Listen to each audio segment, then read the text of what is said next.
केलं ते सहाय्यक आयुक्त डॉक्टर श्रीधर शिंदे, इथं उपस्थित असणारे पशुधन विकास अधिकारी डॉक्टर गायकवाड साहेब, डॉक्टर पूजा मॅडम, डॉक्टर लाडे मॅडम आणि एक विशेष उपस्थिती नेहमीच प्रत्येक गुरुलाही आनंद वाटावा अशी गोष्ट आहे की आज पवार सर या ठिकाणी उपस्थित आहेत आणि त्यांचे शिष्य डॉक्टर श्रीधर शिंदे हे या कार्यक्रमाचं आयोजन. मराठवाडा मुक्ती दिन डॉक्टर श्रीधर शिंदे म्हणाल्याप्रमाणे देशाला स्वातंत्र्य 15 ऑगस्ट 1947ला मिळालं आणि मराठवाडा मात्र स्वतंत्र झाला तो 17 सप्टेंबर 1948ला. तब्बल 13 महिने उशिरा आपण स्वतंत्र झालो, निजामाच्या जोखडातून निघालो आणि त्यानंतर आपली विकासासाठीची घोडदौड चालू आहे. यानिमित्त मी आपल्या सर्वांना हार्दिक हार्दिक शुभेच्छा देतो. माझ्या दृष्टीने दुसरा महत्त्वाचा दिवस म्हणजे पशुवैद्यक महाविद्यालय उदगीरची स्थापना ही 17 सप्टेंबर 1987ला झाली आणि आज 32वा वर्धापन दिवस आहे. या वर्धापन दिवशी मी नेहमीच माझी एक आवडीचा भाग आहे की मी या दिवशी कुठे ना कुठे शेतकऱ्याशी संवाद साधण्यासाठी खेड्यात जात असतो. दुर्दैवानं म्हणा सुदैवानं म्हणा यावेळा माझे वडील आजारी पडले शनिवारी आणि इमर्जन्सीमध्ये मला यावं लागलं आणि 3-4 दिवसापासून मी हॉस्पिटलमध्ये आहे लातूरला. त्यामुळे मला वाटत होतं की यावेळेस कॉलेजच्या वर्धापन दिन मला माझ्या शेतकऱ्यांसोबत, तरुण मित्रांसोबत, पशुपालकांसोबत साजरा करता येणार नाही. परंतु काल सकाळी डॉक्टर श्रीधरचा फोन आला की सर असं असं प्रशिक्षण चालू आहे आणि तुम्ही आज किंवा उद्या वेळ काढता का. माझ्या मनात जे होतं की कुठेही आपण 1-2 तास तरी काढावा आणि निश्चित हा दिवस साजरा आपण एखाद्या चांगल्या कर्तव्याने करावा आणि ती संधी डॉक्टर श्रीधर यांनी मला उपलब्ध करून दिली याचा मला आनंद वाटतो आणि आज त्याच्यामुळे तुमच्याशी संवाद साधण्याचीही मला संधी मिळते. व्यासपीठावर बसलेली ही सगळी मंडळी, ही सगळी पशुवैद्यक मंडळी ही मुक्या प्राण्यांची सेवा करताय. पण ह्या मुक्या प्राण्यांची सेवा करत असताना आज ग्रामीण अर्थव्यवस्था बदलण्याचं काम ही मंडळी काम करते. आज ग्रामस्तरावर राहून आमच्या शेतकऱ्याच्या जीवनामध्ये बदल झाला पाहिजे, आमचा तरुण हा स्वावलंबी झाला पाहिजे, त्याला स्वयंरोजगार मिळाला पाहिजे, ग्रामीण अर्थव्यवस्था ही बळकट झाली पाहिजे. या दृष्टीनं ही सगळी मंडळी सातत्यानं प्रयत्न करणारी मंडळी आहे. डॉक्टर बोरुळेसारखे अत्यंत हुशार असे पशुवैद्यक आम्ही विद्यार्थी जीवनापासून पाहिलेले आहेत. आजही 20-22 वर्षाचा अनुभव झाल्यानंतरही मी पाहतोय, 20-22 म्हणतो मी 26-27 वर्षाचा अनुभव आहे, 27 वर्षाचा अनुभव आहे, माझा 30 वर्षाचा आहे. एवढ्या वर्षानंतरही आजही वाटतं की तांत्रिक चर्चा झाली पाहिजे आणि जनावराला चांगला उत्तमात उत्तम उपचार झाला पाहिजे असं सदैव तळमळीनं काम करणारी तिरखडकर साहेब तर आमचे मार्गदर्शक विद्यार्थी जीवनापासूनचे आहेत.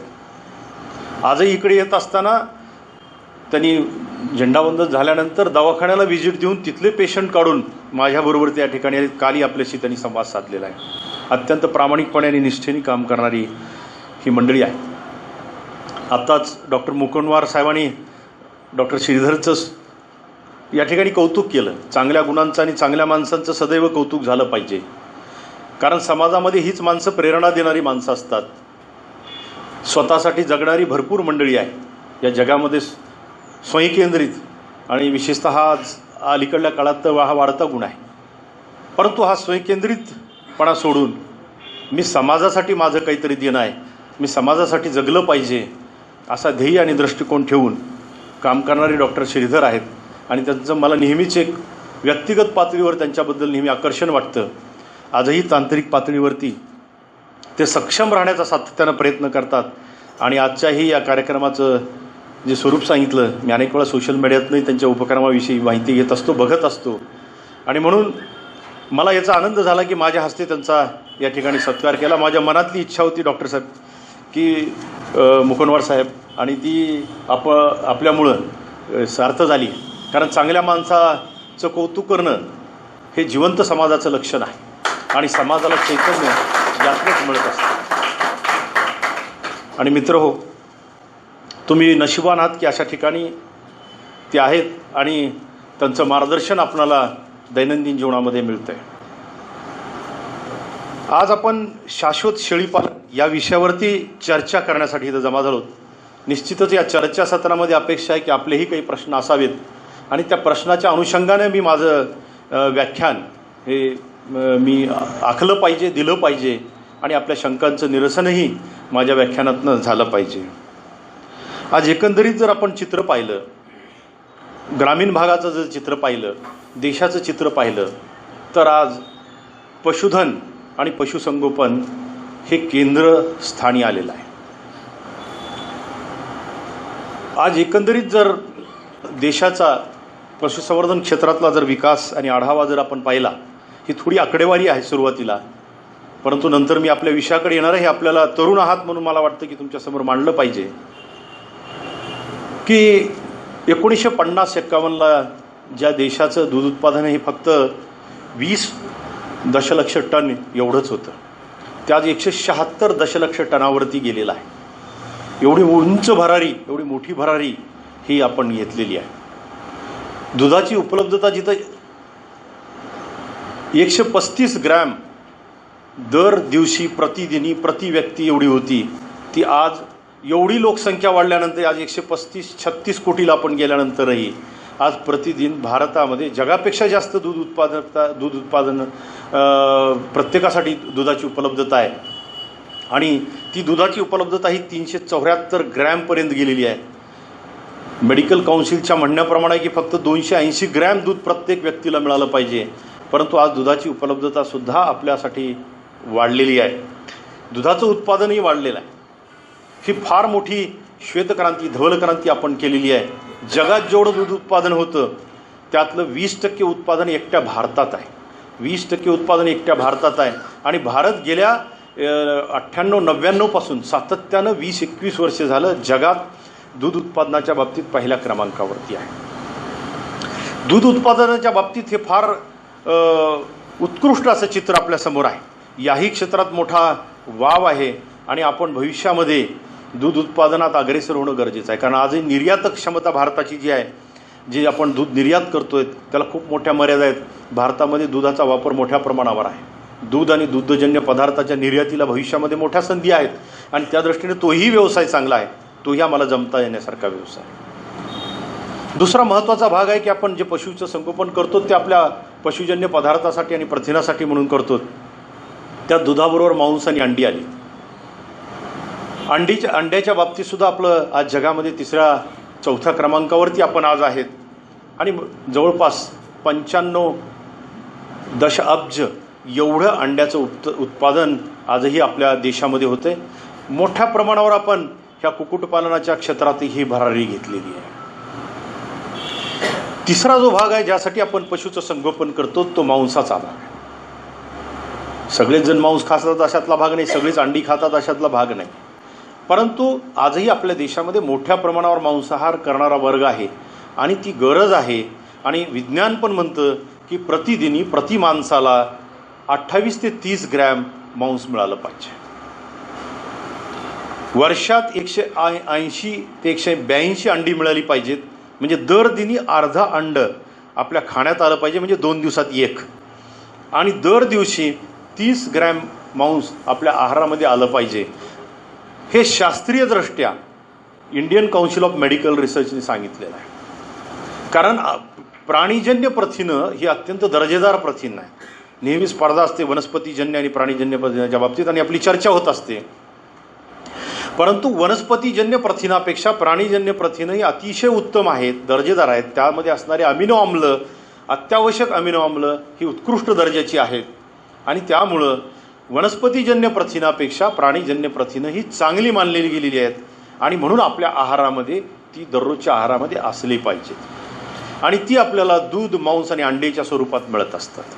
अंड्याच्या बाबतीत जर चित्र सांगायचं म्हटलं, मी आत्ताच सांगितलं की एवढ्या मोठ्या प्रमाणावर अंडी उत्पादन आपल्या देशात असतानाही अंड्याची उपलब्धता ही 74 अंडी प्रतिवर्ष याप्रमाणे आहे. मी तुम्हाला सांगितलं की 182 अंडी प्रत्येक माणसाला वर्षात मिळाली पाहिजेत, पण ती आजही एवढ्या मोठ्या प्रमाणावर अंड्याचं उत्पादन होऊन कुक्कुटपालन क्षेत्रात एवढी मोठी भरारी घेऊनही 74 अंडी प्रति इयर आपल्याला किंवा प्रतिवर्ष उपलब्धता आहे. म्हणजे याचा अर्थ असा आहे की अजूनही या क्षेत्रामध्ये 2.5 पट अंड्याचं उत्पादन आपल्याला वाढवण्याला वाव आहे. आणि म्हणून कुक्कुटपालन क्षेत्रामध्ये खूप मोठ्या संधी आपल्यासाठी अजूनही निर्माण झालेल्या आहे. तिसरं क्षेत्र मी जे सांगतोय ते मांसाच्या बाबतीतचं आहे. मांसाच्या उत्पादनाच्या बाबतीत जर आपलं सांगायचं झालं तर आपल्या देशाचं 2017-18च्या प्रमाणे जे उत्पादन आहे ते 7.7 मिलियन मेट्रिक टन्स, दशलक्ष टन एवढं उत्पादन आपल्या मांसाचं आहे. जर आपण 30 ग्रॅम मांस रोज एखाद्या व्यक्तीला पाहिजे म्हटलं तर वर्षाला 11 किलो मांस प्रति व्यक्तीला लागतं. 11 किलो मांसाची गरज आहे वर्षभराची.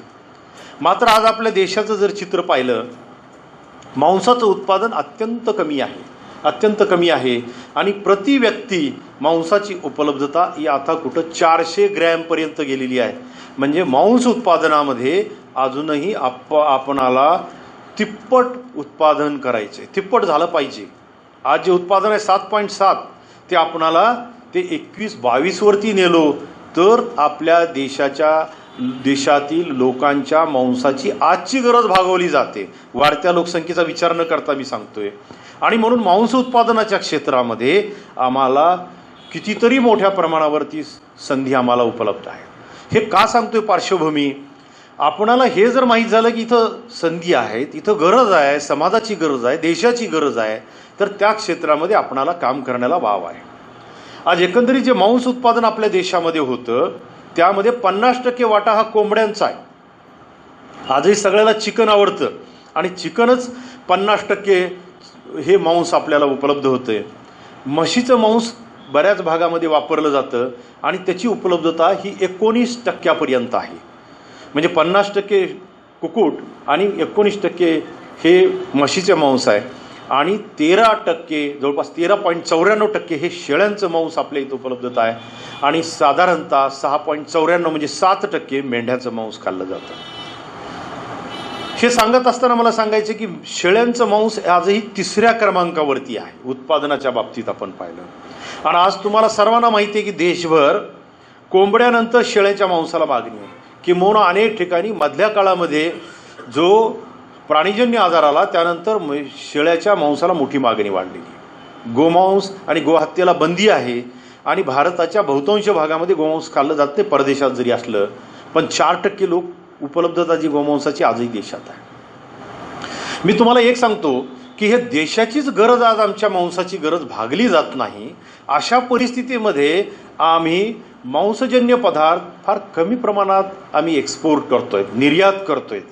खऱ्या अर्थानं देशाचं सकल उत्पादन वाढवायचं असेल, आमच्या देशाची आमची प्रगती करायची असेल तर आम्हाला जास्तीत जास्त प्रमाणात मांस हे निर्यात झालं पाहिजे. तर आमच्या इथल्या शेतकऱ्याला त्याच्या जनावराला किंमत, भाव हा मिळणार आहे. आणि म्हणून आम्हाला आपल्या देशाची गरज भागून आम्हाला हे निर्यातक्षम देश यामध्ये झाला पाहिजे, मोठ्या प्रमाणावर यामध्ये आघाडी घेतली पाहिजे. या दृष्टिकोनातून मी आपल्यासमोर हे सांख्यिकी शास्त्र आहे ते मांडण्याचा या ठिकाणी प्रयत्न केला आहे. आज एकंदरीत जर विचार केला तर ज्या नोकऱ्यांच्या संध्या उपलब्ध आहेत याचा जर आपण विचार केला तर सगळ्याच क्षेत्रामध्ये नोकऱ्या आज अत्यंत कमी प्रमाणात उपलब्ध आहेत. शासकीय नोकऱ्या नसल्याच जमायत. 5 वर्ष मेगा भरती म्हणल्यानंतरही किती लोक भरतीमध्ये गेले असतील आणि किती लोकांना नोकऱ्या मिळाल्या असतील हे मी एक शासनाचाच भाग आहे, परंतु हे सत्य आहे, हे विदारक सत्य आहे. शासनामध्ये नोकऱ्यांची अत्यंत कमी आहे. मधल्या काळामध्ये आपणाला उद्योग क्षेत्रामध्ये मोठ्या संधी उपलब्ध झाल्या. गेल्या 20-25 वर्षामध्ये मुक्त अर्थव्यवस्थेमध्ये उद्योग क्षेत्रामध्ये आपल्या देशानं मोठी भरारी घेतली आणि तिथं मोठ्या प्रमाणावर इंजिनियर्स आणि तांत्रिक कर्मचाऱ्यांच्या संधी उपलब्ध झाल्या. परंतु तिथंही आता मंदीचं सावट आहे. नोकऱ्या असलेल्याही लोकांच्या चाललेल्या आहे. असणाऱ्यालाही मी पाहिलेले आहेत की इंजिनियर 10,000 रुपयात 7,000, 10,000, 15,000 रुपयामध्ये पुण्यासारख्या ठिकाणी बीटेक बीईहून काम करतायत असं विदारक चित्र आहे. आणि दुसऱ्या बाजूला आम्ही ग्रामीण भागातले माणसं ज्यांच्याकडे शेतीची उपलब्धता आहे, ज्याला जनावरं कसं सांभाळावं हे तंत्र हस्तगत झालेलं आहे, ही माणसं पुण्या मुंबईला कुठंतरी एखाद्या कारखान्यात मजूर म्हणून जाऊ का, कर्मचारी म्हणून जाऊ का, या मागे लागलेले आहेत. आणि तिथं गेल्यानंतर काही वर्षानंतर मी तर म्हणतो सुरुवातीला 5 आणि 10 हजाराचं आहे, त्याच्यानंतर कुठं 10-20 हजार जरी झाली तर पुण्यासारख्या ठिकाणी 20 हजाराची नोकरीसुद्धा एखादा माणूस बायको घेऊन राहू शकत नाही. त्यानं स्वतः राहील कुठंतरी एखाद्या खोलीत, एखाद्या कॉटवर कुठंतरी त्यानं जगू शकेल, पण कुटुंब सांभाळू शकत नाही. आणि आम्हाला त्या पुण्या मुंबईचं आकर्षण या नोकरीसाठी लागलेलं आहे. लग्न झालं की बरेचसे पोरं मग गावाकडे यायला सुरू करतात, बायको सांभाळणं होत नाही, तिथं ठेवणं होत नाही, आणि मग इकडे यायचा विचार करतात. म्हणजे एकंदरीत नोकरीच्या क्षेत्रामध्ये एवढ्या कमी प्रमाणात संधी आहेत. ज्या संधी आहेत त्यामध्ये आम्हाला आमचं कुटुंब चालवले इतपत उत्पादन आम्हाला मिळत नाही. आणि दुसऱ्या बाजूला मी सांगतो, या कृषीच्या क्षेत्रात, विशेषतः पशुच्या क्षेत्रात, पशुसंगोपनाच्या क्षेत्रात माझ्या दृष्टीने अफाट संधी उपलब्ध आहे. आज घरी साध्या गावरान 5 म्हशी ठेवू किंवा 20 शेळ्या जरी आमच्या घरी जरी आम्ही ठेवल्या तर पुण्या मुंबईतली 20,000-21,000 जे मिळणारे आहेत ना, तेवढे आम्ही इथल्या इथं कमवू शकतो. आणि आमच्या घराला किराया नाही, आमच्या गावात खर्च नाही, जाण्या येण्यासाठी जे लागणारा पुण्यात खर्च आहे ना, एका कुठल्या तरी कोपऱ्यात झोपडपट्टीत कुठेतरी राहा, एखाद्या खोलीत राहा, तिथं 10,000 घाला, भाडं 20,000-25,000 आहे, 2 खोल्या घेऊन राहतो, एक खोली घेतो म्हणलं तरी 10,000 आहे. आणि मग तिथून कुठंतरी जाण्यासाठी 4-2 हजार रुपये खर्च करा, 12-12, 14-14 तास काम करा, खाणं पिणं वेळेवर नाही, आणि मग एवढ्या पैशात काही भागत नाही. त्यापेक्षा आम्ही गावात राहून जर आम्ही 20 शेळ्या पाळल्या, 20-21 शेळ्याचा जर आम्ही कळप पाळला, हा व्यवसाय जर केला, 5 म्हशीचा व्यवसाय केला, 5 गाईचा व्यवसाय केला, तर त्याच्यापेक्षा कितीतरी जास्त उत्पन्न मिळून शांत समाधानानं बायका लेकराबरोबर, आईवडिलाबरोबर आणि आपल्या गावात राहून आपली पत आपण टिकवू शकतो, आनंदाने जगू शकतो, अशी खऱ्या अर्थाने परिस्थिती आहे. आणि तरुणांनी ही गोष्ट मनात ठेवावी. कुठंतरी मी चपराशाची नोकरी करतो, मजुराची नोकरी करतो, किंवा कुठल्या तरी नोकरीसाठी खूप मोठे पैसे देऊन प्रयत्न करतो, याच्या मागं न लागता कमी वयामध्ये अशा प्रशिक्षण घेऊन आपण या व्यवसायामध्ये उतरावं, अशी माझी आपल्याला कळकळीचं आव्हान आहे. या क्षेत्रामध्ये मुलं बीटेक झाले, एमटेक झाले, कितीतरी इंजिनियर्स आहेत. मला एक डॉक्टर्स भेटले शेळीपालनाच्या प्रशिक्षणामध्ये, ते मला वाटतं इंदापूरहून आलेले होते. ते MD काहीतरी डॉक्टर आहेत. ते म्हणले, सर मला माझ्या क्षेत्रात मन लागणार झाले, मला जनावरांचा व्यवसाय करायचा म्हणून शेळीपालनासाठी त्या मांजरा KVK आलो होतो. कोणीतरी एक जण आले तिथं. त्या दिवशी एक डॉक्टर आलेले होते एका प्रशिक्षणाला, तर डॉक्टर तिथून आलेले होते. इंजिनियर तर मी कितीतरी या क्षेत्रातले बघितले, डिग्री घेऊन गावाकडे येऊन कुठंतरी पशुसंगोपनाचा व्यवसाय, शेळीपालन करावं, दूध व्यवसाय करावा, अशी मनोकामना त्यांची होत चाललेली आहे. आणि ही आपल्यासाठी डॉक्टर शिंदे साहेबांनी या तालुका पशुसंवर्धन विभागाने आपल्यासाठी खूप मोठी चांगली संधी या ठिकाणी उपलब्ध करून दिलेली आहे प्रशिक्षण घेऊन पुढे जाण्याची. आणि त्या दृष्टिकोनातून तरुणांनी विचार करावा. दुसरी महत्त्वाची गोष्ट आहे की या सगळ्या पशुसंगोपनामध्ये अतिशय कमी खर्चात आपण व्यवसायाची सुरुवात करू शकतो. बरेचसे तरुण ज्यावेळेला व्यवसायात उतरण्याची इच्छा व्यक्त करतात त्यावेळेला त्यांचा एक मनामध्ये एक नेहमी विचार असतो की माझ्याजवळ पैसे नाहीत, माझा बाप मला पैसे देत नाही, मी बँकेकडे गेलो, नेत्याकडे गेलो, कुठल्या तरी योजनेच्या मागं लागतो, तिथून काही मिळतं का, इकडून काही मिळतंय का, याच्यासाठी प्रयत्न करतो. अशी एक आमची घालमेल मनाची त्या व्यवसायाची सुरुवात करतानाची आहे. मित्र, माझं तुम्हाला सांगणं आहे की कुठल्याही बँक अधिकाऱ्याचे आणि बँकेचे उमरे झिजू नका, कुठलाही नेता शोधत बसू नका. ह्या नेत्याच्या मागं लाग, त्या नेत्याच्या मागं लाग, तालुक्याला जा, आमच्या डॉक्टर निंबाळकर साहेबाकडं त्यांना घेऊन ये, शिंदे साहेबाला सांग ही योजना आहे का, ती योजना आहे का, मिळते, ह्याच्या फार मागं लागू नका, ह्याच्यात आपला वेळ बर्बाद करू नका. कारण मी पाहिले की जे योजनेच्या मागं लागतात त्यांचे वर्षाच्या वर्ष निघून जातात, कारण योजना योग्य माणसापर्यंत पोहोचेल का नाही याची कुठलीच खात्री नाही. लकी ड्रॉमध्ये तुम्हाला लागेल का नाही नंबर सांगता येत नाही.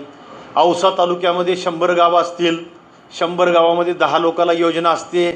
त्या 10 लोकांमध्ये आपला नंबर लागेल का नाही लागेल आणि कधी लागेल याची खात्री नाही. एका कार्यक्रमात मी गेलो, एक म्हणला दरवर्षी साहेब मी अर्ज करता म्हणला, आणि मला एकदम योजना मिळणार झाल्या म्हणला. 5 वर्ष झालं सलग. म्हणलं तुझ्या जीवनातले 5 वर्ष तू वाया घालवले म्हणलं. तू अर्ज करायचं सोडून दे म्हणलं, याच्या नादाला लागू नको म्हणलं. बँकेच्यासाठी तुम्हाला मी सांगतो की बँकेत तुमचं अकाउंटवर पैसे जमा होत असतील तर ते बँक अधिकारी पैसे देतात. मी माझा स्वतः एकदा मी प्रयोग करून पाहिला. एक तरुण होत करू गरिबाचा पोरगा होता, जमीन नाही, त्याच्या शेळ्याचा व्यवसाय करायचा होता. माझ्या मागे लागला, सर एकदा जरा बँकेकडून थोडी फाईल झाली मला आणि पैसे मिळाले तर बरं होणार आहेत. त्याच्या इच्छेखातर 2-3 वेळा म्हणल्यावर मी एका बँकेत घेऊन गेलो. त्यावेळा माझा ₹1,00,000 पगार होता. माझी गॅरंटी द्यायला मी तयार झालो. मी असा प्रोफेसर आहे आणि तुम्ही ह्या मुलाला द्या, हा होतकरू पोरगा आहे आणि ह्यांना नाही दिला तर मी गॅरंटी घेतो. मला चहा पाजविला आणि मलाही वापस पाठविला. सर पुन्हा फोन करा म्हणला, अजून एखाद्या वेळा मी प्रयत्न करतो म्हणला. मी 1 वेळा फोन केलो, त्यानं म्हणला सर अजून बी दिलं नाही. मी म्हणलं त्याला फोन करीत नाही म्हणलं, तुला करायचा असला ना व्यवसाय, तुझ्या 2 शेळ्या आहेत त्याच्यावरच राहू दे म्हणलं, चालू कर पुढे. 1 म्हैस आहे ना आपण वाढवत राहू म्हणलं त्याच्या उत्पन्नातून, इकडे तिकडे घालू नको. त्या पोराने त्या एका म्हशीच्या 9 म्हशी केल्या आणि त्या 2 शेळ्याच्या त्याच्याकडं 20-22 शेळ्या कायम राहू लागल्या.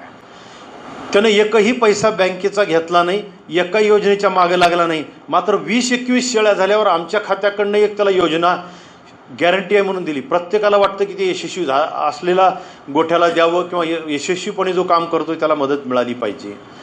म्हणून माझं तुम्हाला सांगणं आहे की आपल्या ह्या तरुणाईचे आणि आपल्या उमेदीची हे वर्ष दिवस हे कुठल्याही योजनेच्या मागे लागून घालू नका. योजनेतनं कुठलाही माणूस फार मोठा झाला अशातला भाग नाही. तुरळक उदाहरण आहे 100त एखादं योजनेचा फायदा घेऊन मोठा झाला म्हणून. आणि म्हणून मनातनं पहिलं काढून टाका, हे प्रशिक्षण घेतल्यावर मला कुठं योजनेत अर्ज करायचा बँकेतला कामाला येईल म्हणून नाही. प्रशिक्षण मन लावून घ्या, प्रशिक्षणात शिकून घ्या, तंत्र हस्तगत करा आणि जीवनात यशस्वी व्हा. बँकेच्या आणि कर्जाच्या मागे लागू नका. दुसरं आपलं कर्जाची बँक आपल्या बऱ्याच पोरांना बाप ही बँक वाटते. बापाकडे पैसे आहेत, काहीतरी इकडे तिकडे ठेवले असतील, त्यानं मला काढून द्यावे, त्याच्याही मागे लागू नका. तरुणाई तीच आहे सक्षम. म्हाताऱ्या बापाच्या मागे लागून त्याच्या मागे लागून त्याला कुठलं तर कर्ज काढून पैसे काढायला लावू नका. त्याच्याजवळ असल्यावर कुठलाही बाप पोराला आणि लोकाला उभा करण्यासाठी पैसे दिल्याशिवाय राहत नाही. त्यांना वाटलं की हे पोरगं करण्यासारखं आहे, त्याला हातभार लावल्याशिवाय राहत नाही. त्याच्यामुळे त्याच्यावरही दडपण आणू नका. जेवढी असेल तेवढी मदत घ्या आणि शून्यातनं विश्व निर्माण करा.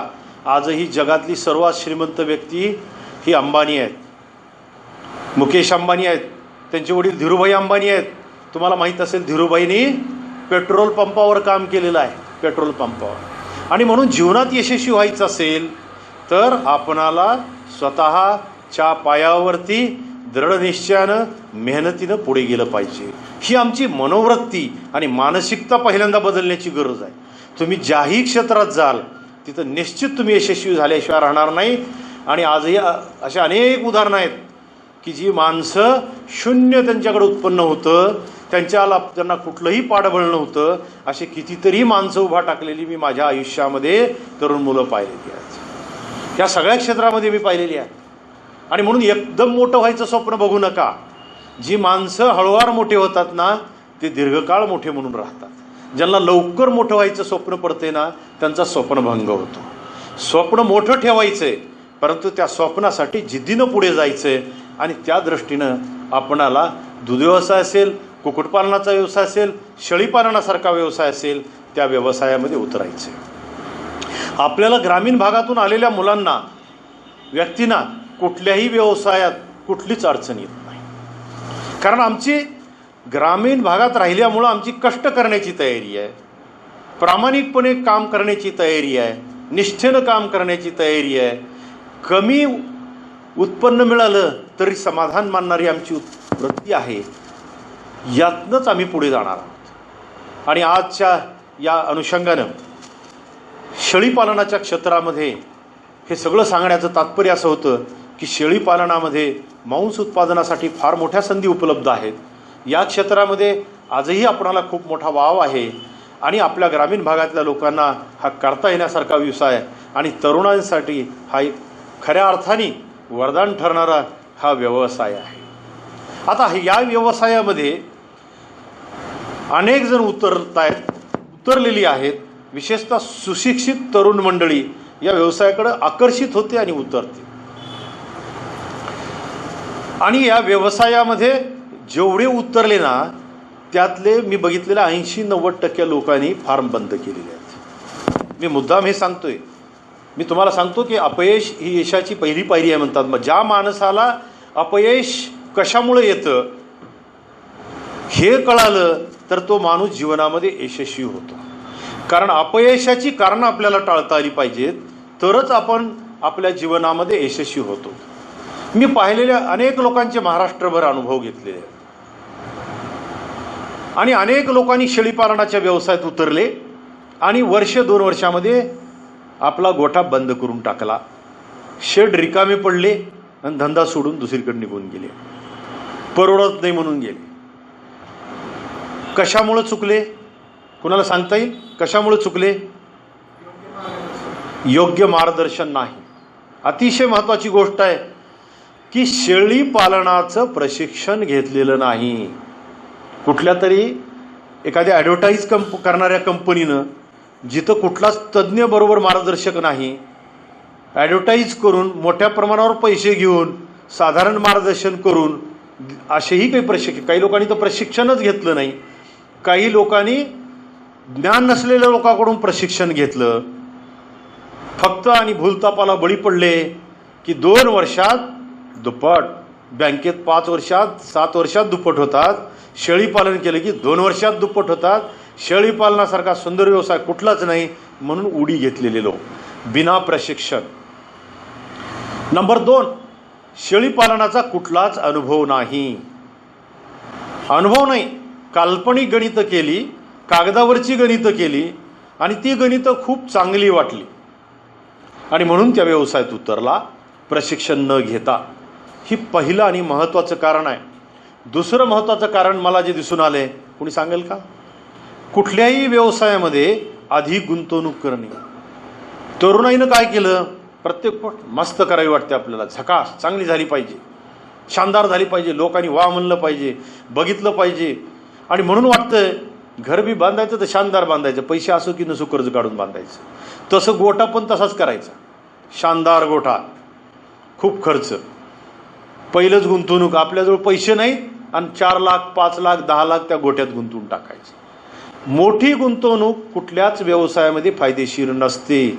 जेवढी जास्त गुंतवणूक करता धोका वाढत जातो, व्याज वाढत जातं आणि मर्यादा उत्पन्नाला येत राहते.